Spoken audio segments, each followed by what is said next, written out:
வணக்கம் மகளே.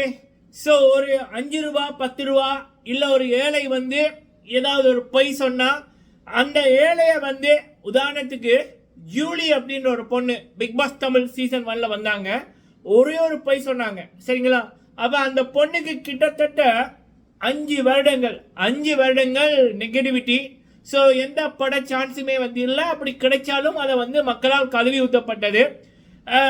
ஸோ அதை விட ஒரு 200 மடங்கு பெரிய தவறு பண்ணது அப்படின்னா இந்த மாயா அண்ட் மாயாவோட கேங், சரிங்களா? மக்களால் புள்ளி கேங் அப்படின்னு அழைக்கப்படுகின்ற கேங். கனவுல கூட ஒரு மனுஷருக்கு நினைக்க முடியாத ஒரு பாவத்தை இந்த புள்ளி கேங் வந்து பண்ணது. அது மறக்க முடியாத ஒரு உண்மை ஒன்று, சரிங்களா? வாழ்க்கையில சத்தியமா நம்ம யாரும் இல்லாத இடத்துல கூட நம்ம கூட இருக்கிறவங்களுக்கோ இல்லை தெரியாத நபர்களுக்கோ நம்ம மனசாட்சி, மனுஷனாக இருக்கிறவனுக்கு அந்த மனசாட்சி அப்படி என்பது பண்ண விடாது. ஆனா மாயா வந்து பாத்தீங்க அப்படின்னா மாயா, பூர்ணிமா, நிக்ஷன் இவங்க 2 பேருமே இந்த முக்கியமா மாயா பூர்ணிமா இவங்க வந்து பண்ண செயல் வந்து நம்ம மனுஷங்களா இருப்பவர்களுக்கு வந்து ஒரு புதுசா இருந்துச்சு. ஈவன் பிக் பாஸ்ல எந்த சீசன்லுமே இப்படி ஒரு அநியாயத்தை வந்து பார்க்கல. அதற்கு கமல்ஹாசன் வந்து துணை நின்றார், அனிதிக்கு துணை நின்று நடத்தி வைத்தார், சரிங்களா? ஸோ அப்படி ஒரு விடயம் வந்து நடந்திருக்கு. ஒருத்தரோட வாழ்க்கை அளிக்கப்பட்டிருக்கு. இந்த நேரத்துக்கு பிக் பாஸ்ல வின்னராகவோ ரன்னராகவோ வந்திருக்க வேண்டிய ஒரு நபர் ஒவ்வொரு நாளும் பிக் பாஸ்ல இருக்கக்குள்ள காசு அப்படி இருக்கக்குள்ள பிரதீப் அவர்கள் ஏழை வர்க்கத்தை சேர்ந்தவர். தூக்கிவிட தந்தையும் இல்லை, ஏந்தி கொள்ள தாய்மடி இல்லை. ஸோ அப்படிப்பட்ட ஒரு நபர் வந்து இந்த பிக் பாஸ் வீட்டில் ஒரு 100 நாள் இருந்தாலே கண்டிப்பா அவருடைய அடுத்த கட்டத்துக்கு வந்து போறதுக்கான சான்சஸ் நிறைய. அது அந்த முதலீடு காசு வந்து கிடைச்சிருக்கு. காசை விடுங்க, ஃபெமி, புகழ், நிறைய தயாரிப்பாளர்கள், நிறைய தயாரிப்பு நிறுவனங்கள் ஸோ இவரை தேடி வந்திருப்பாங்க. இவருக்கான வாய்ப்புகளும் வந்து அதிகரிச்சிருக்கு. சரி, இதெல்லாம் இல்லாம கூட அவரை வெளியில் அனுப்பியிருந்தா கூட சாதாரணமா அனுப்பியிருக்கலாம். ஆனா பெண்கள் விடயத்தில் இவர் வந்து பாதுகாப்பு இல்லை அப்படின்னு ஒரு ஃபேக்கான ஒரு விடயத்தை போட்டு அப்படியான ஒரு கொடூரத்தை நடத்தி அந்த மனுஷனோட வாழ்க்கையை அழிச்சது வந்து கண்டிப்பா எந்த மனுஷ பிரவியாலும் அக்செப்ட் பண்ண முடியாது. அப்போ அப்படி இருக்கக்குள்ள இப்ப என்ன நடக்குது அப்படின்னா இப்படிப்பட்ட ஒரு விடயமே நடக்கல அப்படின்ற மாதிரியும் இப்படி பண்ணது சரிதாப்பா அப்படின்ற மாதிரியும் எல்லாத்தையும் முடிச்சிருவோம்ப்பா, அதாவது முடிச்சிருவோம் அப்படின்றது அப்படின்னா இந்த பிக் பாஸ் முடிஞ்சதோட இந்த டொபிக்கே முடிஞ்சு. பிரதீப்புக்கு நடந்த அநியாயம், பிரதீப்புக்கு கொடுக்கப்பட்ட அந்த ஒரு முத்திரை ஸ்டாம்ப் பண்ணது பெண்கள் விடயத்தில் இவர் தவறானவர் அப்படின்றது அப்படியே அது மட்டும் அப்படியே இருக்கும். ஆனா அதே நேரத்தில் வந்து இந்த மாயா, பூர்ணிமா இவனுங்க போட்ட ஃபேக்கான ஒரு திட்டம், பிரதீப் அவர்கள் ஒரு அப்பாவுக்கு எதிராக போட்ட திட்டம், அவங்க கூட இந்த புள்ளி கேங் நடத்தின நாடகம், அதெல்லாமே அப்படியே மக்களிடமிருந்து மறைக்கணும் என்பதற்காக பல வேலைகள் நடக்குது, சரிங்களா? மாயாக்கு வந்து மக்களோட சப்போர்ட்டே இல்லை. ஒரு 5 பேர் மாயாக்கு உண்மையா சப்போர்ட் பண்றவங்களே பார்க்க முடியாது. எல்லாமே ஃபேக் ஐடியும் பெய்ட் போர்ட்ஸ் தான், சரிங்களா? ஸோ இது 100% உண்மை. ஈவன் ஃபினாலேல கூட மாயாவுக்கு கிளாப் பண்ண அவங்களோட வீட்டில இருந்து வந்தவங்க தான், வேற யாருமே பண்ணல. And sound recorded videos. So அப்படி இருக்கக்குள்ள இப்ப மாயா வந்து இன்னைக்கு வந்து ஒரு ட்வீட் ஒன்று போடுறாங்க அர்ச்சனா அவர்களுக்கு. அர்ச்சனா மேம் அவர்கள் இது வரைக்கும் எந்த பதிலுமே போடல. ஏன்னா மண்டே ஏர்லி மார்னிங் வரைக்கும் விஜய் டிவி வந்து ட்ரீட் கொடுத்துருக்கு பிக் பாஸ் வீட்டுக்குள்ள அந்த ஃபினாலே முடிஞ்சதுக்கு அப்புறம். அண்ட் அவங்க இப்பதான் நிறைய விடயங்கள் பார்த்து கொண்டிருக்காங்க சோசியல் மீடியாவில் என்ன நடந்துச்சு, ஆக்சுவலா உண்மை என்ன நடந்துச்சு அப்படின்ற மாதிரி. அர்ச்சனா மேம் எப்பயுமே வந்து தெளிவா கரெக்டா ரைட்டா பேசுவாங்க. ஸோ அவங்க எல்லாத்தையும் பார்த்துட்டு அதுக்கப்புறம் அவங்க நாளைக்கோ நாளன்னைக்கோ அவங்களோட பதில வந்து போடுவாங்க. இப்போ வரைக்கும் அவங்களுடைய தரப்புல இருந்து இன்ஸ்டாகிராம்ல இருந்தோ இல்ல அவங்களோட சோசியல் மீடியால இருந்தோ அவங்க வந்து மக்களிடம் எந்த பதிலுமே சொல்லல. சோசியல் மீடியால ஃபேக்கா வந்து அர்ச்சனா இப்படி சொன்னா அப்படி சொன்னான்னு போது, பட் அர்ச்சனா அவர்கள் எதுவுமே சொல்லல, சரிங்களா? சோ அப்படி இருக்கக்குள்ள இந்த மாயா வந்து முந்திக்கிட்டு என்ன பண்றாங்கன்னா இந்த பிக் பாஸோட டாபிக்கே முடிச்சிடும் அப்படின்னு. ஏன்னா இந்த பிக் பாஸ்ன்றது மக்களிடம் பேசப்படக்குள்ள முக்கியமா மாயா பண்ண அந்த பித்தலாட்டம், அந்த தப்பான விடயம் வந்து மக்கள் மத்தியில இருக்கும். அப்ப அது வந்து அவங்களுக்கு ஒரு பிளாக் மார்க் ஒன்று, சரிங்களா? அப்ப அதை மக்களிடம் அழிக்கணும், அந்த பேச்சை இல்லாம பண்ணணும் என்பதற்காக ஒரு ட்வீட் ஒன்று போடுறாங்க. அதாவது அர்ச்சனா அவர்களை வாழ்த்தியும் நம்ம எல்லாம் மறந்துடுவோம், உனக்கு வாழ்த்துக்கள், நான் உனக்கு ஏதாவது கஷ்டம்னா நான் துணை நிற்பேன், நல்ல நண்பர்களா இருக்கலாம், பூ பூக்கும் அப்படின்ற மாதிரி. இதுவே ஒரு ஃபேக்கானதுதான். எவ்வளவு நம்ம 100 நாள் மாயாவை பார்த்துட்டோம். இங்க ஒரு பேச்சு அங்க ஒரு பேச்சு எல்லாமே பித்தலாட்டம் தான். ஸோ அப்படி இருக்கக்குள்ள இதுவும் அப்படி ஒண்ணுதான். அப்ப அங்கதான் நம்ம தலைவர் வாரார் பிரதீபண்ணா அவர்கள் ஒரு ட்வீட் ஒன்று போடுறாங்க.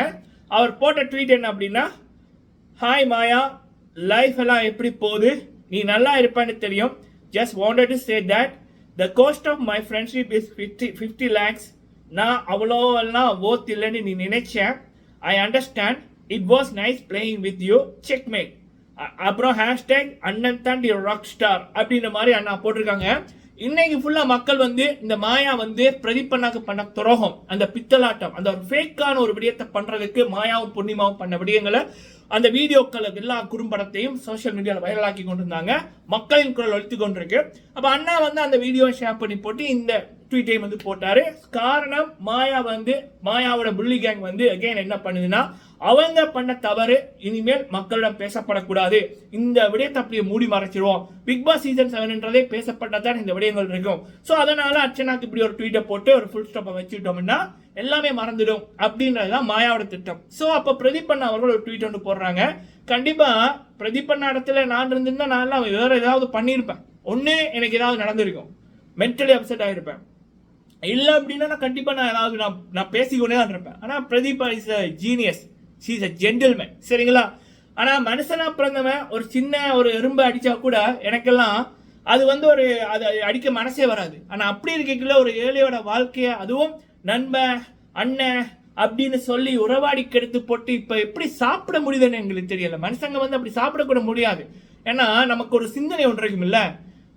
ஆனா சில பேர் இப்படி இருக்காங்க, அந்த மனிதத்தன்மை எல்லாமே இருக்காங்க அப்படின்னு தான் தோணுது. ஸோ அப்படி இருக்கக்குள்ள மிஸ்டர் பிரதீப் இஸ் கிரேட், சரிங்களா? அண்ட் அது ஸோ இது வந்து என்ன நடந்திருக்கு அப்படின்னா, மாயா எகைன் வந்து ஒரு நாடகம், இந்த ட்வீட்டை போட்டு இந்த பேச்சே இல்லாமல் பண்ணிடுவோம் அப்படின்னு அர்ச்சனா மேம் அவர்களுக்கு ஒரு ட்வீட் ஒன்று போட்டாங்க. ஸோ மக்கள் வந்து வச்சு செஞ்சு கொண்டிருக்காங்க, சோஷியல் மீடியாவில் உண்மைகளை வந்து பரப்பி கொண்டிருக்காங்க. அண்ட் மக்களோட சேர்த்து பிரதீபண்ணா அவர்களும் ஒரு ட்வீட் ஒன்று மாயாவுக்கு ஒரு பதிலடியாக வந்து போட்டார், சரிங்களா?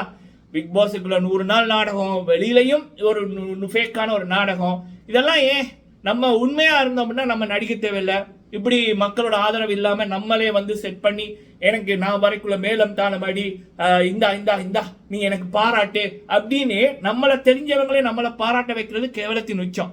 நம்ம உண்மையா இருந்தோம் அப்படின்னா கண்டிப்பா தெரியாதவங்க பாராட்டுவார்கள், தெரியாதவர்கள் வாழ்த்துவார்கள், அவங்க வீட்டு பிள்ளை மாதிரி கொண்டாடுவார்கள். பிரதீபண்ணா அர்ச்சனா மேம் கிடைக்கிற மரியாதையை போல, சரிங்களா? ஸோ இதுதான் உண்மைக்கு மக்கள் கொடுக்கிற இது. அதே நேரத்தில் சரிங்களா, இந்த விடயம் பிரதீப் அவர்களுக்கு நடந்தது துரோகத்தின் துரோகம். இது இப்ப இல்ல மக்களே, 7 ஜென்மம் எடுத்தாலும் இது வந்து அழிக்க முடியாது, மறைக்கவும் முடியாது. அதுக்கான கடவுள் இருக்காரு, I believe in God. So அவர் வந்து பார்த்துக்குவாரு. அதே நேரத்தில் மக்களும் வந்து பார்த்தீங்கன்னா நல்லவர்களை தூக்கி விடுவார்கள். மக்கள் வந்து ஒருத்தர் நல்லவன்னா அவனை வாழ்க்கையில தூக்கி விடுவார்கள். மீதி என்னன்னு உங்களுக்கே தெரியும், சரிங்களா? ஸோ இது பல பேர் எங்கிட்ட கேட்டீங்க, ப்ரோ என்ன நடந்துச்சு அப்படின்னு. டனிஷ் ஆல்ரெடி வீடியோ போட்டிருங்க. ஸோ கண்டிப்பாக டனிஷ் டாக்லேயே நான் இதை வந்து போட்டிருக்கேன். கண்டிப்பாக பிரதீபனோட ட்வீட்டை பாருங்க, பல பேருக்கு தெரியப்படுத்துங்க. பிரதீப் அவர்களுக்கு நடந்த அநியாயம், நம்ம நாளைக்கு ஒரு 65 கேமரா இருக்குது, நம்ம லைவ்ல என்ன நடக்குதுன்னு பார்த்துக்கிட்டு இருக்கோம். அப்படின்னு அவருக்கு ஒரு அநியாயம் நடந்திருக்கு, இப்போ வரைக்கும் அவருக்கு நீதி கிடைக்கல. நாளைக்கு நம்ம ஒருத்தங்களுக்கு நம்ம இருக்கிற துறையில இப்படி நடக்கலாம். அப்ப நம்ம பேசாம இருந்தோம்னா அப்ப நமக்கு நடக்கக்குள்ள யாருமே குரல் கொடுக்க மாட்டாங்க, சரிங்களா? நான் பிரதீப் யாரோ ஒரு பிரதீப்னு பார்க்கல. பிரதீப்போட முகத்துல எல்லா ஏழைகளையும் பார்க்குறேன், எல்லா நடுத்தர வர்க்கத்தையும் பார்க்குறேன், எல்லா வாழ்க்கையில முன்னுக்கு வரணும் துடிக்கிற இளைஞர்களையும் பார்க்குறோம், சரிங்களா? பிரதீப்புக்கு நடந்த அநியாயம், ஒட்டுமொத்த இளைஞர்களுக்கு நடந்த அநியாயம். ஒருத்தன் வந்து எந்த வித பேக்ரவுண்டுமே இல்லாம முன்னுக்கு வரணும் என்று துடிக்கிறான், முன்னுக்கு வர்றான் அப்படின்னா அதிகார பலத்தில் இருப்பவர்கள், திமிர் பிடித்தவர்கள், சில இப்படிப்பட்ட மனிதர்கள் அவனை அழிக்கணும் என்றதுக்காக பண்ண விடயங்கள்லாம் இது. சுஷாந்த் சிங் ராஜ்புட் அவர்களுக்கும் அதான் நடந்துச்சு பாலிவுட்ல. அப்ப நம்ம நாள்ல இருந்து பல பேர் குரலை கொடுத்தாங்க. இப்ப லைவ்ல அப்ப என்ன நடந்துச்சுன்னு தெரியாது, அப்படி இருந்தும் அவருக்கு அநியாயம் நடந்துச்சுன்னு தெரியும். அவரோட வளர்ச்சியை பார்த்து பொறாமப்பட்டு இந்த நேப்படிசன் கேங் வந்து பண்ணிச்சு.